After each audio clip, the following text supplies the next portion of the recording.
Hello, and welcome to another fabulous Friday webinar that we are doing. We're with Lisa Bono. Welcome, Lisa. And Flock. Hi. You got, I see four grays, right? Yep. Do, do. Yep. Okay, We who's have who again? Emma. Then we have Sam, Sterling back there. And then we have the birthday boy over here. He's 22 today. So hopefully he will be good and not start his little banshee screaming because he wants attention instead of the computer getting attention. So He knows it's his birthday. He's like, hey, it's my birthday. yeah, so afterwards I have to go out and get a little cake. I always get a cake for pictures, pictures for memories for me. Because I don't have kids, so we do take pictures of the birds' birthdays so I can reminisce, and then my husband gets a cake. So Oh, very nice. Okay. Wow, yes. that's awesome.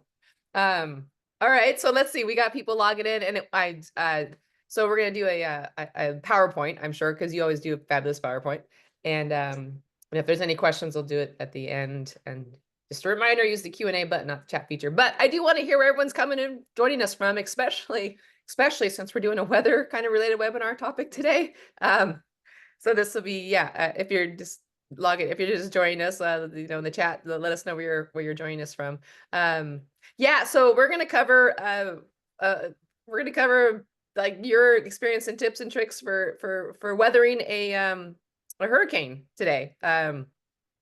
And I was gonna, so you were with us in September, and you were, so giving us some advice on prepping for all sorts of things with your flocky holidays and just getting out and about. And then what happens a few days later?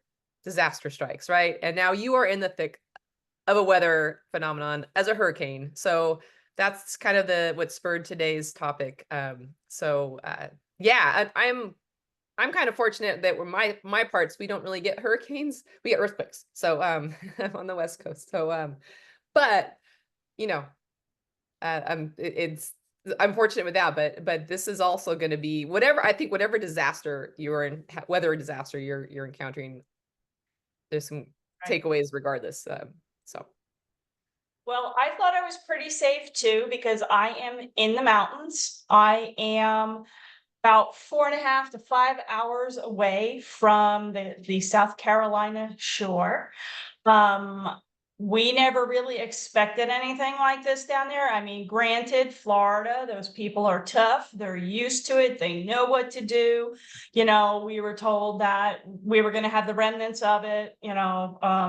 That's pretty much what we were told. And it's going to be years. It's going to be years up here. Helene hit the area hard, and I'm about an hour south from Asheville. And it's been terrible. wow. So yes. Oh, okay. Well, Lisa, why don't we get started? And then that way we can make sure we cover a lot of territory. And I'll let you take it away. Give me a second here. What happened? Gotta move things around. Just bear with me so I can see my own screen. Yeah, and I was just gonna, you do that I mean, I don't know. So you experienced it, I experienced it, Brenda did, is the Zoom updates, like from last week you got it. It's like, so hopefully no one else is trying to like figure out, wait, my Zoom's a little bit different this time. So if you haven't logged on to Zoom in a bit, you'll notice that you might have had an update and things might not be exactly where they were before. So Correct. And just to let everybody know, this is my first time on Zoom since the update. So if I'm a little hesitant in areas, that's because I'm not sure what I'm doing. So, I want to welcome everybody. I hope everybody is doing well, and we're going to get started. So this is Hurricane Helene before, during, and after with pet birds and how to protect. So this is actually a picture that was just sent out yesterday. And what it is estimated peak wind gust associated with tropical cyclone Helene. You're going to see the little red dots I put on are actually pink. This is actually my general area right here down in South Carolina. This is the North Carolina border. Here you have Asheville. this is the road in and out to Tennessee that we usually take with our RV. So I have to explain something here, and don't mind me because I do have to read it. The reason that we had such extensive damage to trees and power infrastructure that occurred across much of the area with structural damage, actually not from falling trees. Noted in some areas of the hardest hit location, each color shading on the map represents the frequent gusts along with the estimated peak winds within the concentrated pockets of greater damage. Across the mountains, there was a very sharp increase in winds on the northeast side of Asheville, especially with the higher elevations.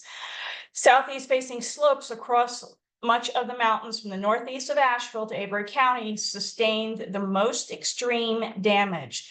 The highest measured wind gust was 106 miles on Mount Mitchell. Second pocket of extreme winds also occurred in the vicinity of Roan Mountain, mainly above 6,000 feet.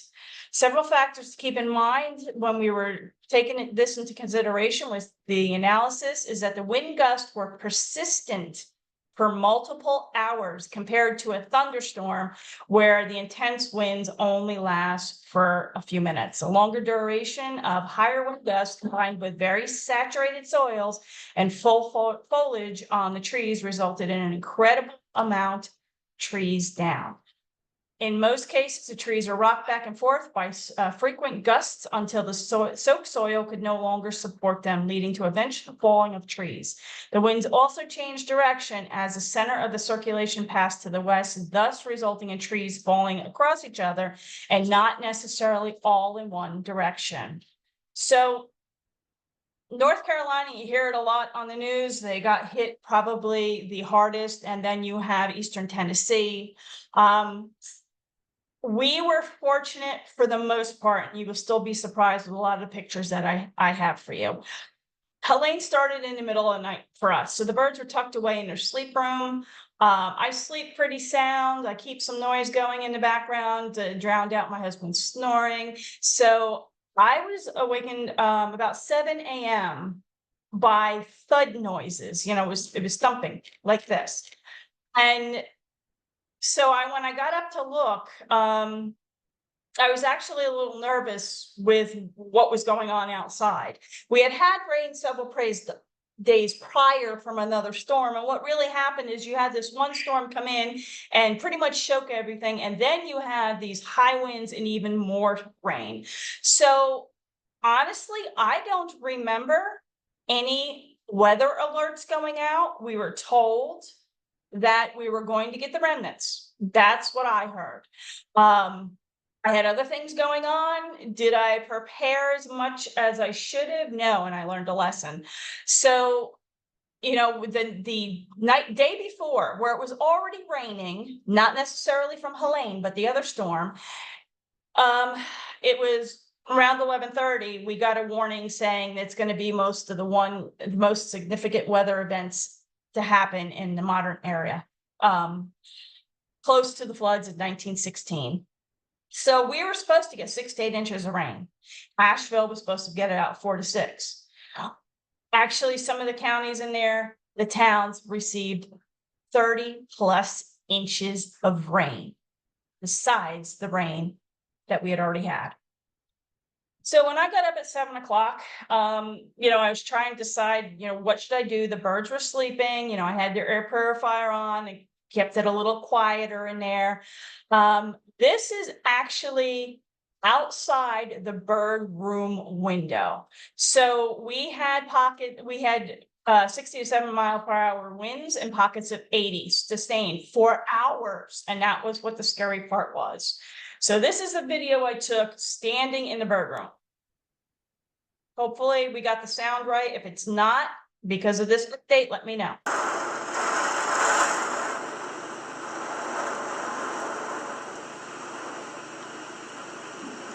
So what you see, that's the water hitting the windows and coming down. I was a little concerned about that tree right outside the bird room window. So what I decided to do is they were not going out there in that room that day. They stayed in their sleep room. There's only littler branches near that tree. Nothing was going to be hitting the room. I actually pulled them over to the side of the room, that where Sammy and Emma would be, and that's going to be over here on your left. The tree would be right outside these windows here. My bird room has way too many windows to be concerned about. So what I did there is I actually pulled all their cages in the middle of the room. I covered them with blankets. I pulled down the blinds on the windows in case something broke. I was hoping that it would contain the shattered glass. And by covering the cages in the middle of the room, maybe the glass wouldn't get in there. Their trees got all pulled over to the left on the bottom picture, over by the enclosed porch, because I didn't think anything was going to break in there. So that was pretty much my preparedness for what we did.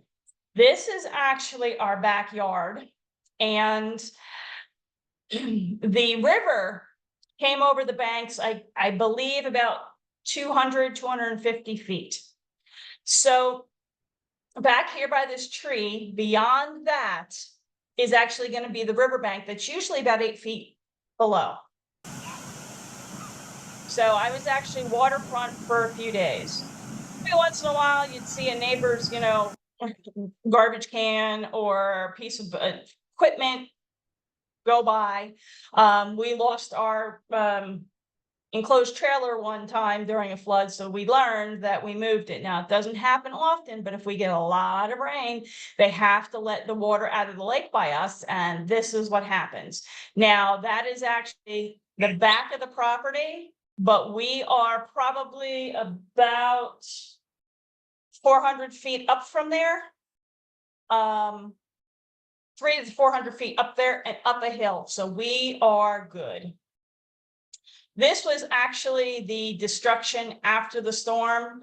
Know that I hung the hummingbird feeder back up. It wasn't out there during a storm, but I was afraid for the hummingbirds that they also needed their strength because it was the middle of migration.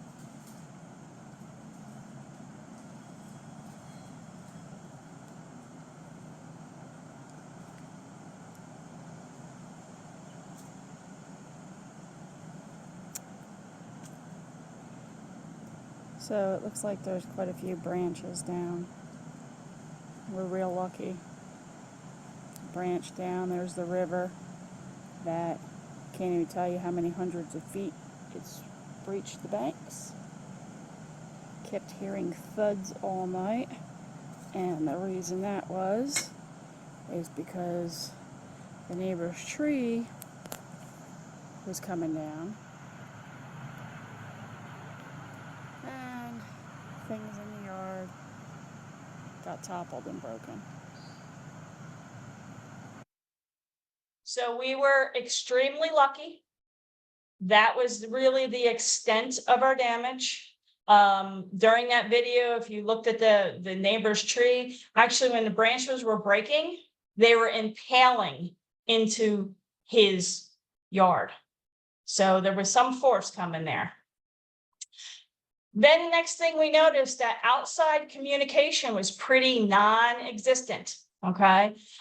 911 was down for several days, and that's scary in itself because I have a brother who's on oxygen. We were trying to find him oxygen again because we were told we were getting the remnants. He didn't see the warnings. I didn't see them. My husband says that he did, but he didn't say too much. He did do his duty and got the generators together and stuff like that. But had I known, like the majority of the people in this area, we would have done a lot more. The cell service was down for almost a week. We would get spotty cell service. My friends had better cell service than I did. Mine was, coming in and out. You could call somebody and it would be dropped, so you didn't know if it was an emergency call. Power was out for 6 days. We used our generator. We didn't have an issue. And then the internet was down for 12 days. And you guys know that I have the Platinum Parrot, which is a retail store. And I was in the middle of doing all my Halloween boxes. And I got them all together, but there was no way for me to be able to contact anybody. So, that was down for 10 days. And I actually had to go to people's houses to use their internet and drive, a half hour away to be able to use their internet to contact people. So this came out right as, we lost power. They're saying, in emergency situations, do not call 911. Shortly thereafter, 911 was down. Okay. We tried calling, my brother had no oxygen. It was, the stores were all closed. There was nothing you can do. You were actually going online to the area. Like we have a place that's called Yankees in the Upstate here. And that's for all the people that moved from the north and came down here. We were on there asking if anybody had any oxygen. We weren't the only ones. People needed all kinds of medications. And the thing is you couldn't even get out, even if you found somebody that had oxygen they didn't need anymore, or they had some they could share. So this was actually very close to home. You could see why we had so many issues. This dam here is usually just trickling over, and there's usually all kinds of birds sitting on there. You can see over here to the left of the picture, actually, they had quite a few leaks, so I can see that dam having to be rebuilt. This 585 is right off the main thoroughfare going through South Carolina. We had to go out. We did prepare. My husband did do his duty, his soldier duty there. And he went out and he got gas. And, no matter how much you get, you're still going to have to go out and get more. So I decided that I needed to get out of the house. I went with some friends that needed to find internet because, they're working people and they need to get their internet to tell their bosses what's going on. So I went with them for a ride, and this is some of the typical stuff that you just saw right around me. So you had to be careful of where you were going because you're driving over power lines. Okay. This is a day out from the storm. So you don't know if those power lines are alive or what you're doing. The picture on the left, same thing. All the power lines were down because of all the trees that came down. So even when you were out, you didn't know if you can get home because the roads would be closed. You had trees falling on cars. You had signs that were just barely there. So you were on high alert just driving around. That was on the way back to my house. I could tell you that tree right there came up to about my chest, and there were 3 pieces to that tree. So that is most likely what took us down for a while. And then this was the typical, you were driving around, okay? And we were not the eye of the storm. Imagine having to drive under that, that tree's just being held up by those wires. So it was very dangerous to be out. Another thing you had to watch out for was whatever type of trees they were. A lot of these trees on the left here fell down. Okay. And then what you didn't know is you were driving, especially me, you're being detoured. You can't use your regular roads. You're on these side roads, and all of a sudden these trees are in the road and they swallow up your lane. So you didn't even know that. So I took, I have a Mustang convertible, and I took that out, and I almost came around the corner and went right to a bunch of trees. That was the last time my car came out, because I wouldn't go out unless I was in my husband's truck after that, and I wouldn't go out after dark. So again, this is right by me. So there's no cones, you don't see anything, and all of a sudden, this is what you come upon. So the last update I saw was from 10/10, where 49 people have passed away in our area due to this storm. Every single house you see here, struck by a tree. This is what the typical park looked like. I mean, there's so much that has to go on and cleaned up here. It's going to be years. So here we are. We're at the gas station. If you look behind, If you look behind my friend Tracy, look at this line of people. They're all getting gas for their generator. So I saw all that damage on the way to the gas station. We had to find a gas station that was open. We had to find a gas station where you could actually get into the parking lot. And we were able to fill up those gallons to I think there were 5 and 8 gallon containers to keep us going for a few days before we had to go out again and get more gas. So we were a lot more fortunate. This was what was scary. Asheville was pretty much just cut off. You have 2 roads, you have 40 that comes east and west, you have 26 that comes north and south, and they were all closed off. That was from October. There was $53 billion in damage in North Carolina. This happens to be the Swannanoa area. This is an area that we looked in to purchase originally. I love the area. It's where we go with our RV all the time. It's close to home. It's a beautiful area. The house we looked at, you know, had these beautiful vistas overlooking the mountains. And the problem was that we didn't end up going for the house, but that particular area got hit really hard. And what happens with all these vistas and all these mountains were being inundated with rain, and it was going down into the valleys, and it was actually flooding people. So if you look on this one house where my little pointer is, that's actually a human on there with his dog waiting to be picked up. Here you have me sitting on top of this beautiful mountain. This is Chimney Rock. I'm sure you heard about that on the news. It is closed. It's one of my all-time favorite places. Here we are on the rock again. And when I was sitting on the rock in that other picture, this is what I was overlooking.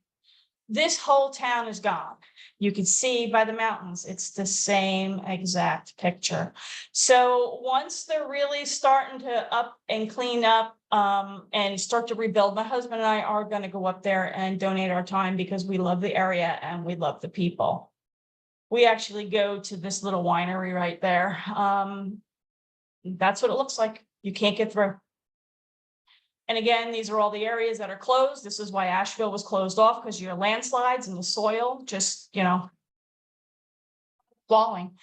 There was just a lady, I think 2 nights ago on the news that for some reason was trying to get around, you know, the police chased her for 3 miles, I believe it was, and she got around the barricades and she was trying to get to Tennessee from North Carolina, and you can't because there's no road there. And she plunged into the river and she passed away. So I can't tell you how many times we've been on that road right where those trucks are coming through with our RV, and it's going to be years. So after the storm, after my family had their gas for their generator, after I was able to get a couple more things for the birds at the store, you know, we were all safe. I checked on my neighbors. They were safe. They were good. I had my husband go check on my brother multiple times because we couldn't get a hold of him any other way. He didn't want to come here where we had a generator because he has a dog that really doesn't get along with other dogs. Not that we have one, but we were nervous with the birds. And so he just figured he was going to stay home with the dog. So we had to check on him.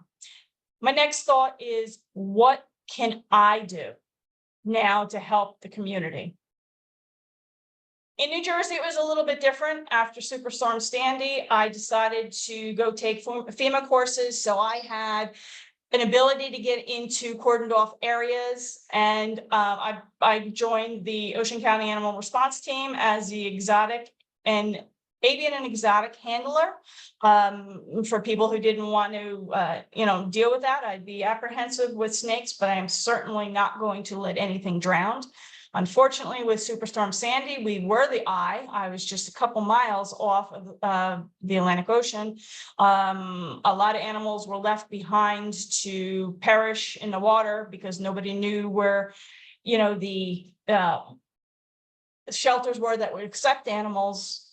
And, you know, they would come to me or call me, can you do something? And I couldn't get past the police. So this was my way of giving back even more to the community to make sure that I could help. Next thing is, I thought, okay, who are the people that helped me? during Superstorm Sandy. And it was actually the American Federation of Aviculture. I don't remember if they reached out to me or I reached out to them, but a lot of people know them for their breeding programs that they have. But they have to also be known for all the good that they do in our communities. They reached out to me and they helped me a lot with Superstorm Sandy. So again, we got in touch with each other. We also had the threat of Milton, I believe it was, coming into Florida days after we had Helene. So not only was I trying to organize and help with things in North Carolina, my thoughts also went down to, you know, Florida, where my family and my friends and my clients and all the birds are. So, you know, there was a lot of confusion going on. You know, how could we all help and get together? And I could tell you that the AFA was there and willing to help me, sanctuaries, individuals, anybody that needed it, they were there to help. As I'm talking to all these people, random things would come through on our phone, and I noticed that Harley Davidson by us, they usually have a bike night on Wednesday nights. They decided instead they were going to have a night of hope. And what they wanted to do was, instead of having their music and their celebration, they were asking for donations. Now, this picture was a lot bigger, but I cut it down. I thought this looked the best on the presentation. But as I was reading what the people need, they said dog and cat food. Nope. There's a lot of birds up there. Remember, you have Phoenix Landing up there. You have other places up there that do a lot with rehoming, and you have a couple little stores. And so my thought was right away, okay, we're safe. My community is doing good. No, there's no need in my community. There's a need up there. So what I did was, oh, okay. This is actually Harley Davidson of Asheville. So what the local Harley Davidson dealerships, there was like 5 or 6 in total, all in the upstate of South Carolina, were gathering all the stuff, and they were going to take it in tractor trailers up to Harley Davidson of Swannanoa. This is actually Harley Davidson Swannanoa, where we bought our bike. You could see all that water. I didn't even know they were near a river, but obviously they were. Even though these people were going through this themselves, once that water receded, this became a major hub for all the helicopters and food and donations to be sent out and airlifted out to be brought into communities. So this is where our foods, our bird foods, went up to. This is a local couple that decided that they were going to decide to do these operations.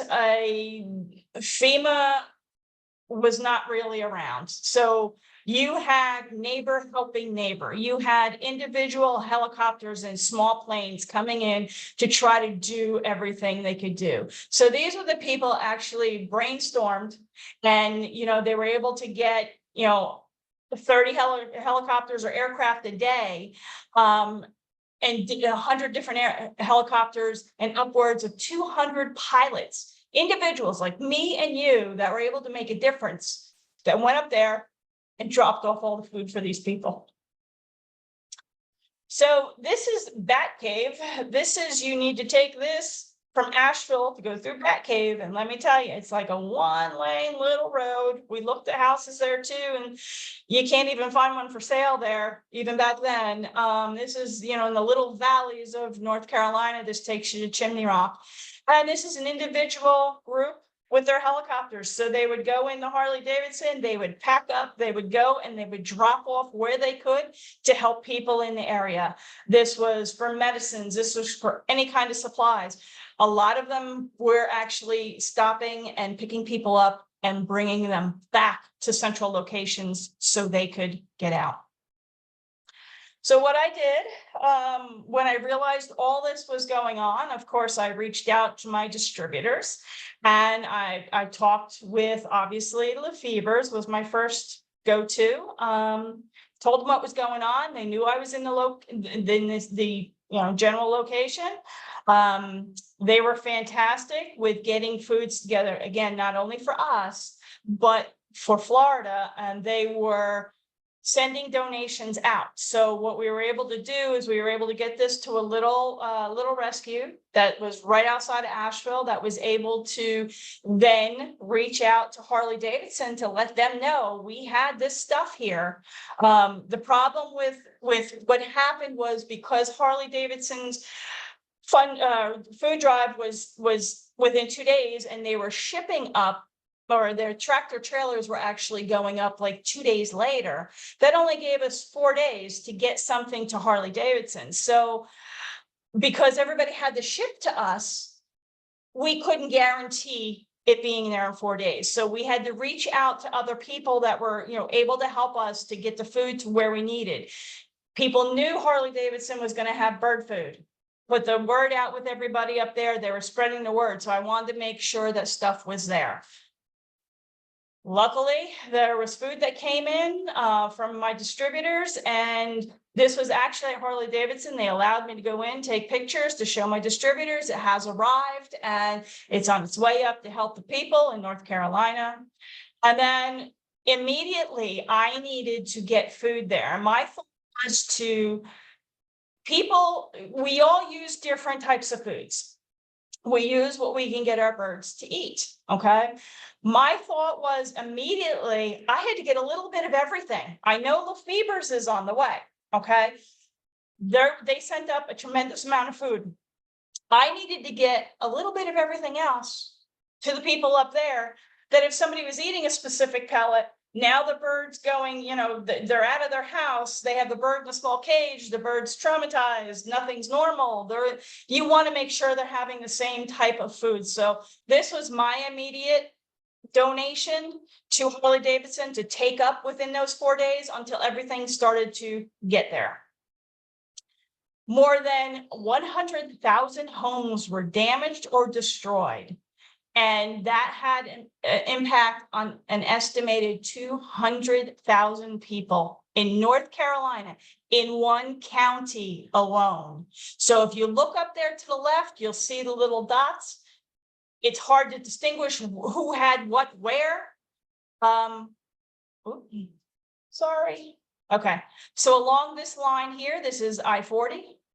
And this is where a lot of the damage was done. And this is where Harley Davidson is in there and was able to get the food out to everybody else. So I can't thank my distributors enough for coming together and making sure the people and the parrots of that area were taken care of. Again, this is one county you see. Now we're going to talk a little bit about what you need to do before the storm. Pay attention to what they're saying on the, the internet or your local radio station. If there's a storm coming in, pay attention to what they're saying. Evacuate if you are told to do so. All right. Not every shelter is going to be able to take your pets. So your individual counties and your states will be able to tell you, and you should know before anything is about to happen. I hope you'll all reach out to your local authorities to find out, in case of an emergency, what shelters are going to welcome you. And or there are sites on the internet where they list pet-friendly hotels.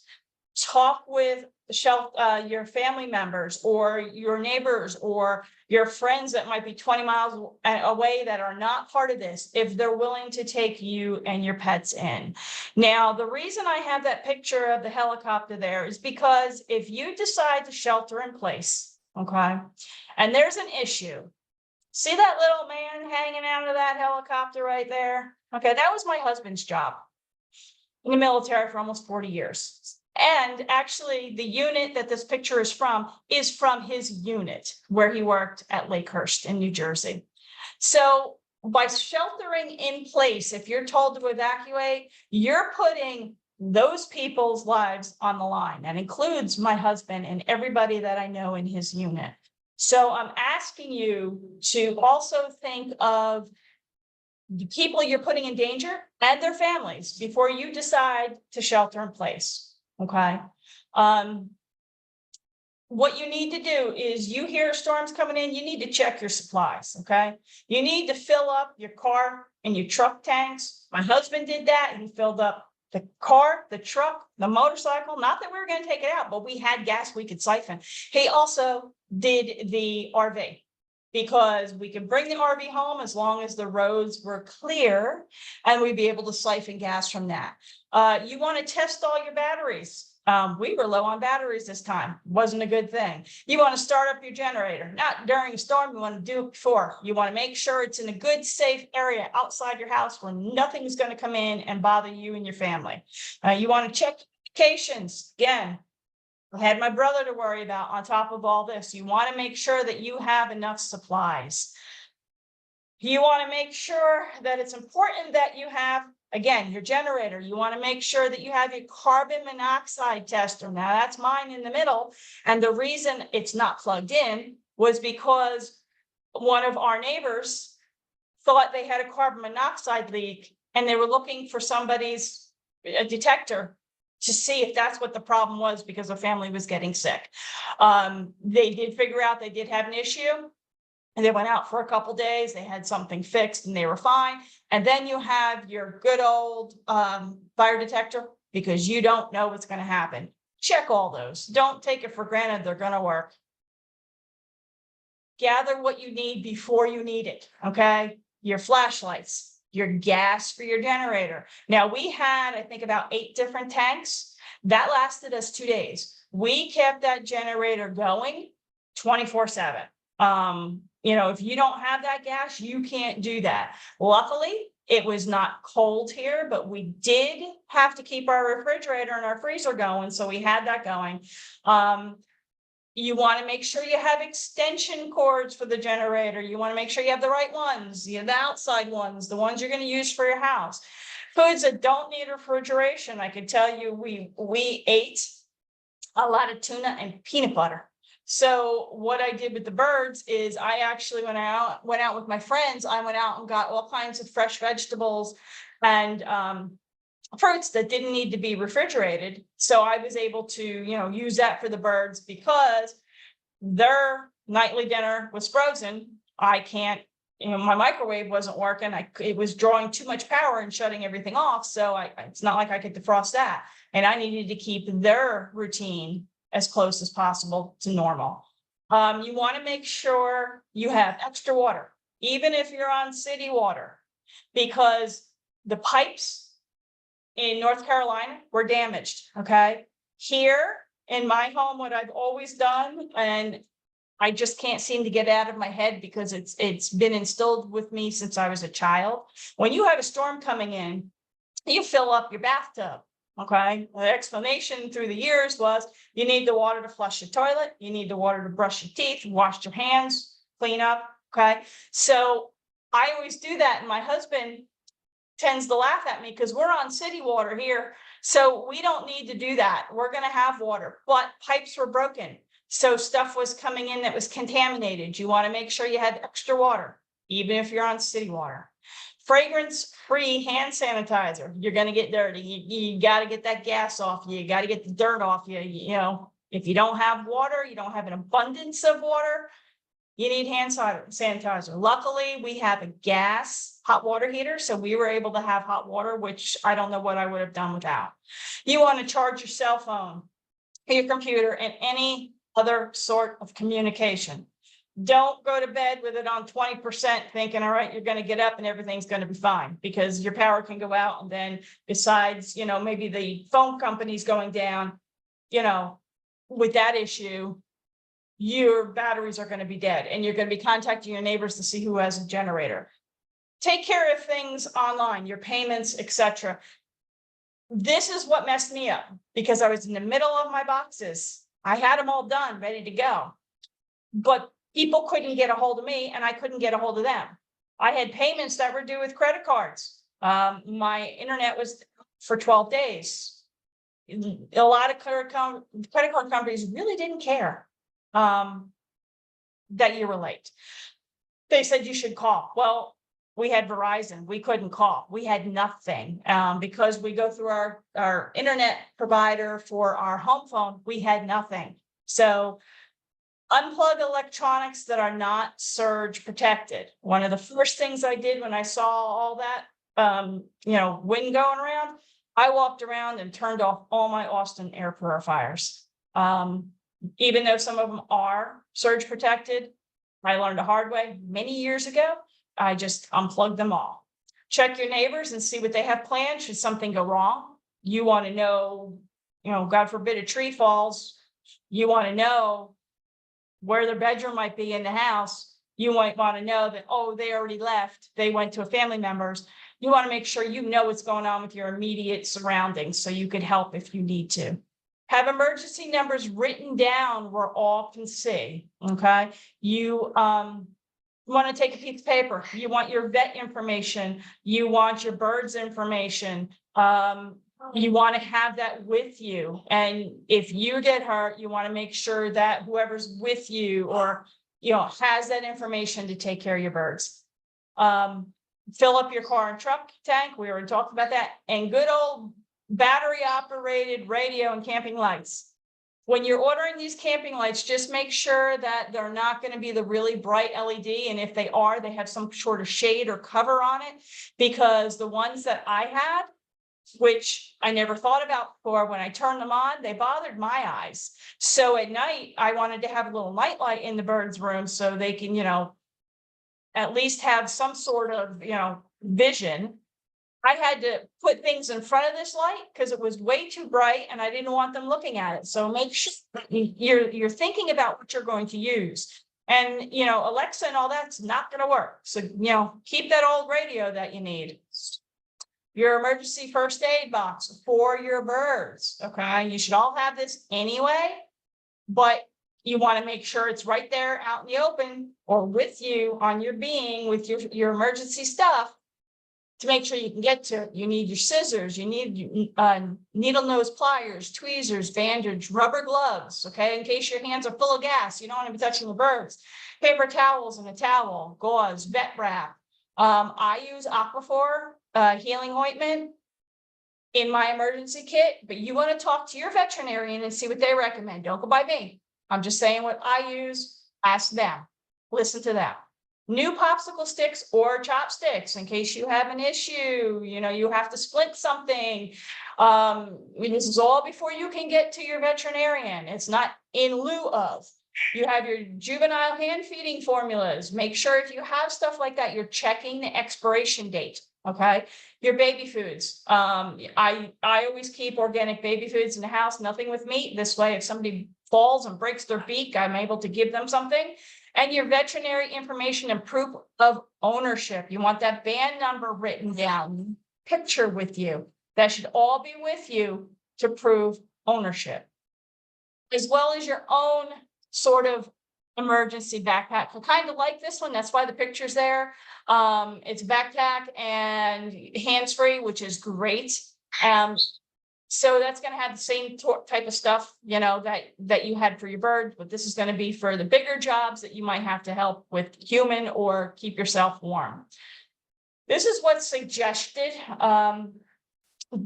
that you are prepared for, okay, in case of an emergency. Again, I'll leave that there. You can always come back and reread it, okay, to make sure you have everything written down and on your list. Okay. It's important to have any of these items that you can store your emergency supplies in one of those big Tupperware containers. All right. Because a lot of times they're pretty much waterproof for a good part of it. So, you want to make sure you got your medicines, anything like that. Big thing they were asking for up in North Carolina was bug spray because of the water and mosquitoes. So keep that all in mind. What should you consider having with your birds? A month supply. I can't instill this enough in people. With the supply issues we had with the companies not having the food as readily available through the years that I've noticed, you want to try to have a month's supply of the main diet on hand. Okay. Just look at it this way. When you go and open your new bag, make sure you order another one. That's the best way to make sure that they are going to keep on schedule. Your non-perishable food items, such as freeze-dried or dehydrated vegetables, you can add your little bit of water to that, and they're still on some sort of routine. Your fresh washed produce that doesn't need to be refrigerated, and it can be chopped up and offered. I do kind of like a mash at night. Couldn't do it, so we had to chop up our stuff. And then plenty of bottled water and extra bottled water. Soft light battery operated, like I talked about with the camping lights. Make sure it's not the bright LEDs. Paper towels, store up on those paper towels. You'll always go through them if you have birds. Keep a few extra toys on hand. You might have, if you have to evacuate, you can take your favorite toys, but because they're in this little carrying case or wherever they're at, they're going to be looking for things to do. So you want to try to have a couple extra toys to keep them operated, keep them occupied, and then battery operated radios to help soften the noise around them. There was a lot of sirens and a lot of chainsaws noises around here, stuff that the birds aren't typically used to. So we had the radio going in the room to kind of drowned out everything else that was going around. So you want to make sure that you have your carriers in case of quick evacuation. So this is what I do at night if I know something may be going on. And again, last time I also showed you that pillowcase with the cord up around the top, where you can, if you have multiple birds and you have to evacuate 1, 2, 3, you put them in that case and you're able to take them out and carry 6 of them at a time and get them out versus, 1 at a time. So, but this is what I do when I know we're going to have storms. We might have issues, you want to make sure you're able to grab and go. As long as the birds are not afraid of the carriers, you don't want to traumatize the bird even more by having it look at that carrier and being wondering where you're going. Next thing is I really honestly think everybody should save up for this product. Okay. This is an indoor, now why can't I think of it? Generator. It's an indoor generator. And I thought we had the 4 Patriots because of the solar panel behind it.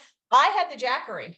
Okay, I have that small Jackery you're looking at right there. I believe the price range or price point is about $300. You can find them online. I do not sell them. But that kept the lights on for the birds. And I tell you, I had that. You can plug it in prior and charge it up. You can plug it into your outdoor generator on a good extension cord and power it up. And I had that on, I think it was probably a good 5 or 6 hours the first night. And I went from 100% charged to 98%. And I had the bird room light on there. And I also had my phone charging on there. My husband at times was insistent he was going to get on the internet and had his computer plugged in there as well. So these are great. I had it right in the bird room with them.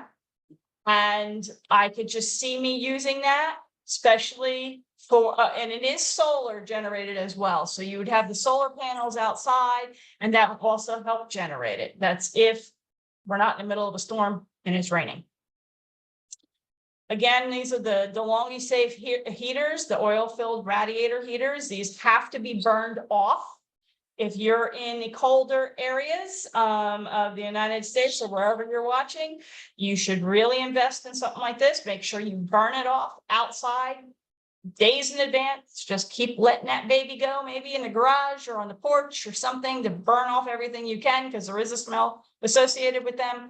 And again, I don't know what I would do without this product during the winter. I have them up right now. I did not have them up during the storm because it was not cold yet. My area in the bird room is a little harder to regulate the temperatures because of all the window space.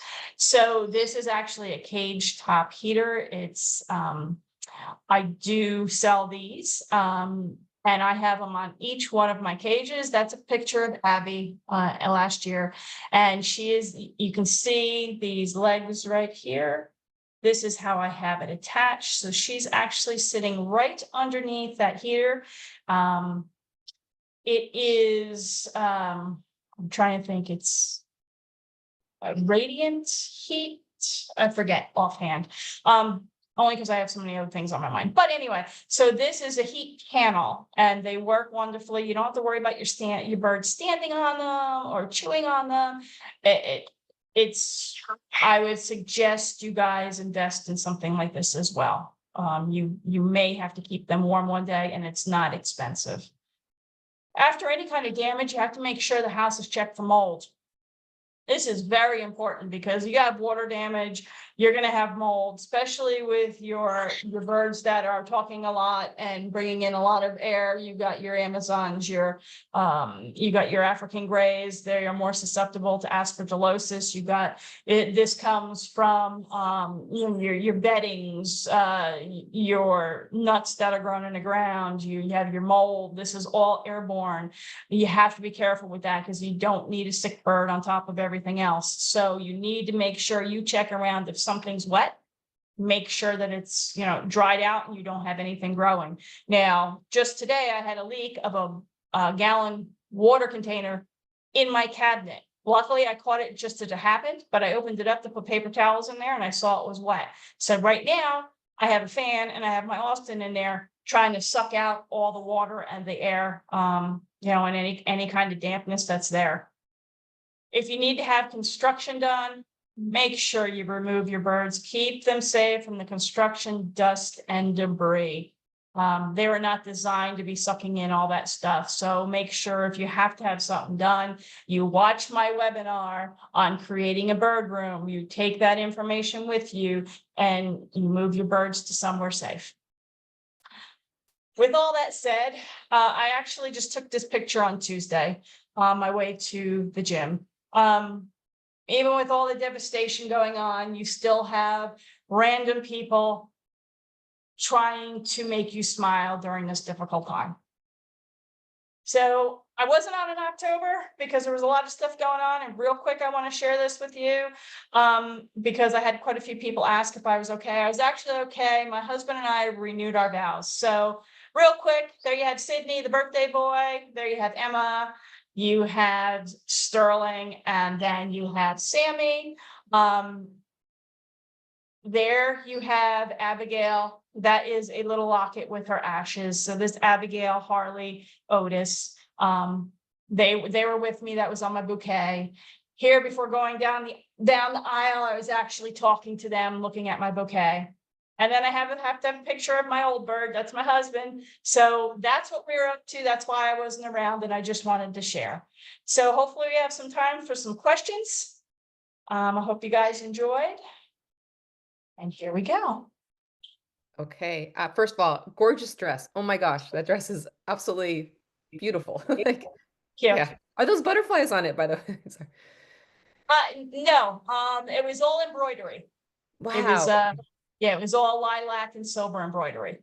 Okay, that is that is gorgeous. Wow. We actually got married by the mayor 20 years ago, and we never had a wedding, never had a party. So that dress has been sitting in my hope chest for 23 years. When my husband came home, our son came home from Iraq. My husband said, we'll have our party, but then my husband was deployed, then the son, the husband, and everybody's retired now. So we got to finally have our party. Okay. Wow. Okay. So you've been through a lot.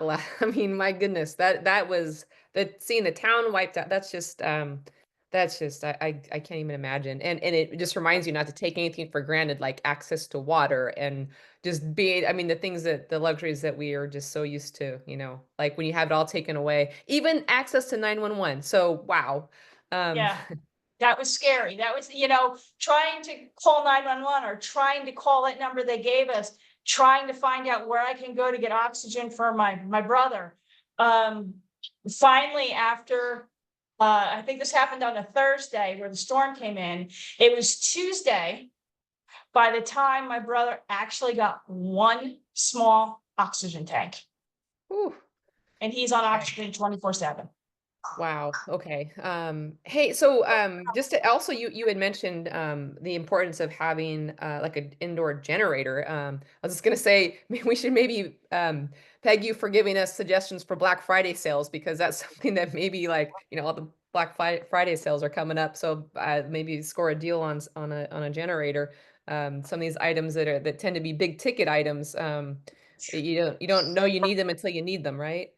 Right, exactly. I mean, we have the outside generator and it's a big generator, but you also have all these cords going all throughout the house. So if you're up in the middle of the night, you're tripping on cords. Yeah. And I scoffed at these indoor generators.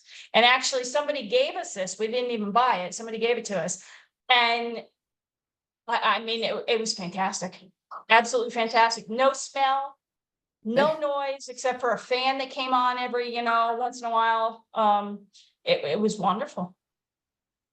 Wow. Okay. Let's see. Okay, so we do have questions for you. So they want to know if you had a better picture of the heater over the cage. Can you make a list of heaters, solar generator for us to like suggestions for what you would recommend for heaters / solar generator? So yeah. Yes.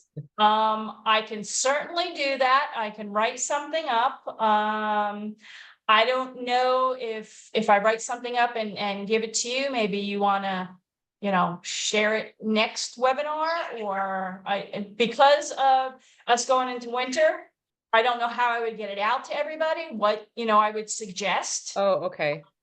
Maybe we'll figure out maybe Email?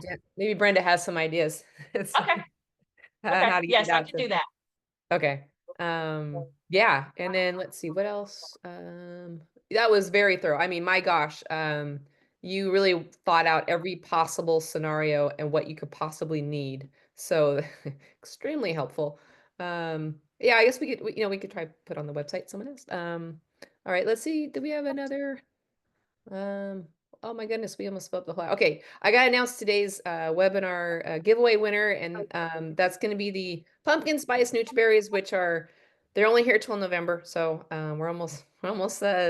gosh, we're like halfway through November, or we're past halfway through November. So that's going to go out to Kendra David. Congratulations. You're also pumpkin spice nutri-berries, as well as another Lafeber product of your bird's choice. And let's see if I can also, let's see, sorry, just seeing what our next webinar is going to be. Okay, so next Friday, we're going to be on with Dr. Tolley for another episode of Ask the Vet. So, and wow, okay. So you still, I mean, so as of today, what kind of aftermath are you still dealing with the hurricane passing through? I mean, the down lines is terrifying to me. The down power lines is just, can't even imagine having to navigate around that. But I'm sure those are cleaned up by now, right? Or picked up. No, No. no, you Gosh, still okay. see them on the side of the road. Wow. You'll see that they put new lines up, but the old ones are still laying all over the place. And the biggest thing is what the county has asked us to do for any of the trees and stuff that came down in your yard is to have somebody cut it up, or you cut it up and you put it out by the road. So every maybe fourth or fifth house has a chopped up tree in the front yard. I don't know how the county is going to be able to go through and collect all this, the trees and the shrubs. And, I had to go up to Asheville shortly after this happened to go pick my sister up and my nephew up because they were coming in for the renewals. And it was sad and scary to see all these trees that were had been in the road and just chopped off and left there and moved away so people can get through. So I can't see all that stuff being cleaned up anytime soon. Wow. There was a lot of stuff that was out of stock at the store. One of them was water. So that's why I say, make sure you don't take it for granted. Make sure you have water, that's stocked up regardless, because you never know what's going to happen tomorrow. Wow. Okay. Yeah, that's and it definitely looks like it takes a community to help repair in Lenahan. So it's amazing that your husband was one that's going down out of the helicopters. Like it just seems like, it's kind of really telling on how, your neighbors and you all react, like all coming together to make sure everyone's okay. So that's Right. inspiring. And there was a couple houses through our years with the moves with the military that we really, really, really loved. And we either A, didn't go for it because I would be there with the birds and he would be pulled in to hang out of that helicopter to save people, knowing that I would not evacuate. Here I am I'm telling everybody else to leave, but with my birds, I wouldn't evacuate because there was no shelters for me to go to. So you can't take it for granted that, your town is going to have a shelter for you. You might have to go 3 counties over. You have to find out where that is. And I learned the reality of that from being in the Ocean County Animal Response Team. When that happened, we didn't know where the birds were in the county, but I drove through roads to find them. And you have to be prepared regardless. Okay. And then, so I had a final question for you is, how did your flock, did they react? Did they seem stressed about it, about, the storm outside? Did they have any noticeable reaction to what was going on, or were they? Well, because they were in their small room, the blinds and the drapes were closed, so they weren't able to see what was going on outside. I had the little battery operated radio going to kind of drown out some of the noise. I'm sure that they weren't too thrilled with having to be in there, more often, but it's not like I can have 4 birds out on their trees with a couple lights on in the house and risk everybody getting spooked and fly somewhere and me not be able to find them, or go after them with a flashlight and scare them even more. So, they were responding to me. Around me, I was trying to keep everything calm. Okay. And after the storm went through, it was dead silent, except for those sirens and chainsaws. That's all you heard. There was no airplanes going over except for military, bringing the supplies in and out. That's, and then we're by an airport. We can watch them land. They don't necessarily go over our house. So we can watch them land in a distance. So they're kind of used to, lights in the sky and stuff like that. Wow. Okay. Okay. Yeah, everyone's just, it's such a, I mean, that's just a wealth of information. And the good thing is that, we have it recorded, this webinar, so people can go back and watch it. So if you have any hint of a storm coming your way, then you go and watch this, because you gave us a walkthrough of what you need to do. So it's super, and I guess it's also pre-planning. So make sure you have, if you're in an area that's prone to hurricanes, my goodness, it's a good idea to have this stuff, your ducks in a row, so to speak, beforehand, right? Yeah, and also so. with Milton, when it came through Florida, you had it hitting the west coast of Florida, but on the east coast is what got all devastated with tornadoes. So it's just not hurricanes. You just don't know what's going to spawn out of a storm and where it's going to hit. So True. Yeah. Earthquakes, tornadoes, hurricanes. Yeah, you're right. And that's also maybe a reminder to have our birds used to going into a travel carrier, or just that pre-planning of just that training, so that you're not rushed trying, if you need to evacuate, that you're not rushed and you're rushing, stressing your birds out in the process too. So, well, Lisa, thanks again for sharing that. I mean, I know that you had to go through all that, and then you had your wedding, and then you had to put this fabulous presentation together. So I know you've been busy, and I hope I'm glad you had some fun and happiness through all that stress. So and thanks and for I missed everybody, so I'm happy to be back. yeah. If anybody's got questions, feel free to reach out to me. I will get that list together for everybody, how we're going to distribute it. I'll leave it up to you guys. The cage top heaters, any, questions, I do sell those. The jackeries, I believe, you can probably get it, online, or, stuff like Okay. that. Oh, and that reminds me, we'll see you in December for our very, very special holiday giveaway. So mark your calendars. It's going to come up in December. and you'll be joining us then. So, all right. That's why you'll be busy until then, putting all those together. So Lisa's always going to be busy. All right, guys. Yes. On that note, I'm going to wish everyone a fabulous weekend. All the best to you and your flock, and everybody stay safe. Okay. Bye. Bye. Thank you. Thank you, Lisa.